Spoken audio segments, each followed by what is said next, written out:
There has always been a speculation that Zoro has the potential to use Conqueror's Haki, and I am no different, and I am here to tell you how he will or he should use it for the first time. Long story short, Zoro's first time should be with Luffy. Let me rephrase that. Zoro should use his Conqueror's Haki for the first time against Luffy. Allow me to explain. You see, Zoro always has been the loyal one, and that's why we love him so much, right? But I believe there's more to Zoro's character than him just being the loyal one.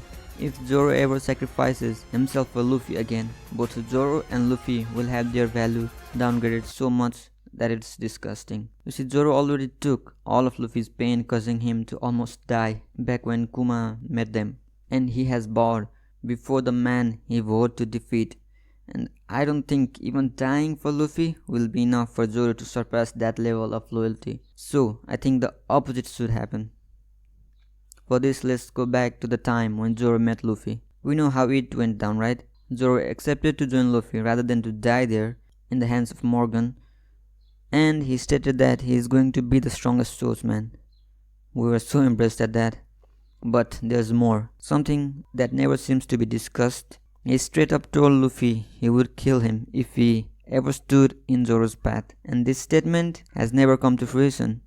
One could argue that Zoro just said that in the heat of the moment, but one would be wrong.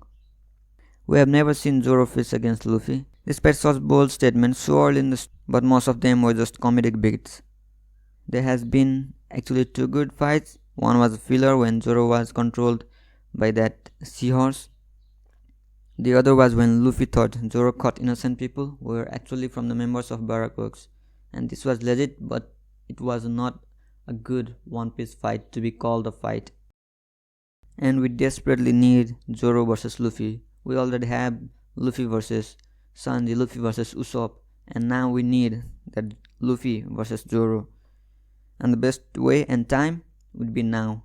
Now that we are in the Wano arc, this would be the best time. It's not too soon because Zoro is a side character, and it won't be too late that it does not have any significance at all. Just imagine how cool it would be, both Luffy and Zoro facing off and showing off Haki of Supreme Kings. In the crew, Luffy is a conquering type, Zoro is not. And now for Zoro to make such a bold claim in chapter 997 that he will caught up Kaido, when Luffy has been saying that for years now, doesn't actually make sense, unless there is a bigger feast for the fans than just defeating Kaido. Luffy will face off against Kaido. He gets one out. He deals damage, of course, but it's just not enough for Kaido to be defeated. So he needs a break from Gear's Fort to regain Haki. In the meantime, Zoro shows up in the top floor of Onigashima. As he has stated, Zoro will be going for Kaido's head.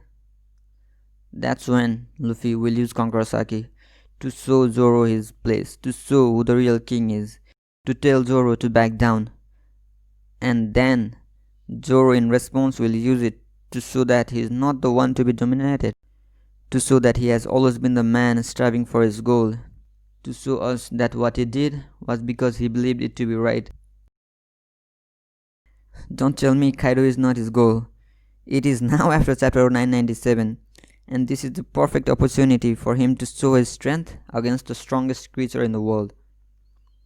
I don't know if he will beat Kaido or not, because that's not necessary for the storyline. Luffy needs to defeat him, but Zoro needs a personality and a really good fight after the time skip. The post-time skip Zoro has been the most passive among all the crewmates. The only fights Zoro has fought towards his dream are the one with Mr. One and Mihawk early in the story. And yeah, that's about it. You can say that he fought against Kaku, yeah, we can count that too, making it up to 3, but that's not enough. And we need to go, and we need to see Zoro go all out, and what better time than now?